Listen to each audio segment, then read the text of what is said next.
pinaghahanap na. May nawawala matapos ang SONA ng ating mahal na Pangulong Bongbong Marcos. Baka alam ng mga loyalista kung nasaan na. Oh, eto. Panoorin natin ang video. Gonzales, Kabinbal! Jerry at Anthony pinaghahanap ngayon ng mga mamimili dito sa Kamuning Public Market. Pinaghahanap ha, pinaghahanap. Ganap nila ngayon itong meeting na 50 pesos na presyo ang kada kilo ng bigas. Ito dahil isang araw matapos ang State of the Nation address ni Pangulong Ferdinand Bongbong Marcos Jr. ay wala na raw dumating na BBM rice na bahagi ng 20 pesos na bigas. Meron na program. Ngayon ay araw ng Huwebes, Jerry at Anthony. Sabi nitong gwardiya ng Kamuning Public Market, ngayon ay 3 araw na walang supply na dumarating para sa 20 pesos na bigas.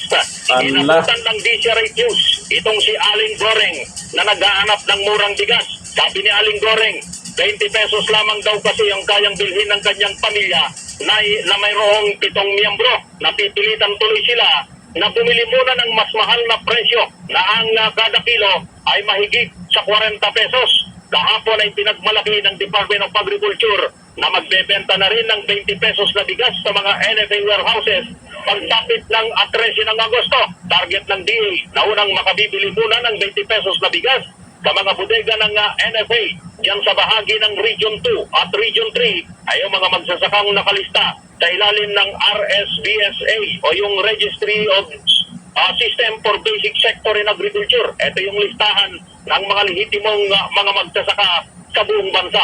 Una na rin inaprobahan ni Pangulong Ferdinand Bongbong Marcos Jr. ang 18 bilyong pisong budget para sa 20 pesos na bigas sa taong 2024. Nasaan na ang 20 petot na bigas? Ito yung pinagyabang na natupad na. Naku po. Siguro naman, alam natin kung ano yung nangyayari dyan ngayon sa 20 petot na bigas para sabihin natupad na. Pero ang katotohanan, may 20 petot na bigas ba sa merkado? Wala, di ba? Ang nangyari, galing sa gobyerno, bibilhin nila, pera pa rin ng taong bayan, tapos ibebentang 20 petot na bigas, kunwari ewan ko lang kung naintindihan nyo itong nangyaring subsidy lang pala. Di umano, itong ginawa nilang 20 petot na bigas para sabihin natupad na. At eto na nga, matapos ang SONA, nasaan na? Nako, sabi ng iba, tapos na ang SONA. Pinangakuha na kayo, gusto nyong tuparin pa. Baka alam ng mga loyalist dyan kung nasaan na ang 20 petot na bigas na yan. Nako, alam naman natin na kahit pa 10 pisong kilo ng bigas, kaya namang gawin yan. Kaso pera ng taong bayan, pili lang kung sino yung makakabili niyan. Siyempre, hindi naman pwedeng bibili lahat. Malaking budget ang gagamitin ng gobyerno dyan. Ang hinahanap po kasi talaga na 20 petot na bigas na yan, yung nabibili sa merkado. Hindi yung subsidy lang daw. Ayon sa karamihan kasi pera din naman, bibilhin lang din naman pala ng gobyerno tapos ibebenta sa iilan. Piling-pili lang kung sino lang dapat ang bibili. Basta sabihin na may 20 petot na bigas lang.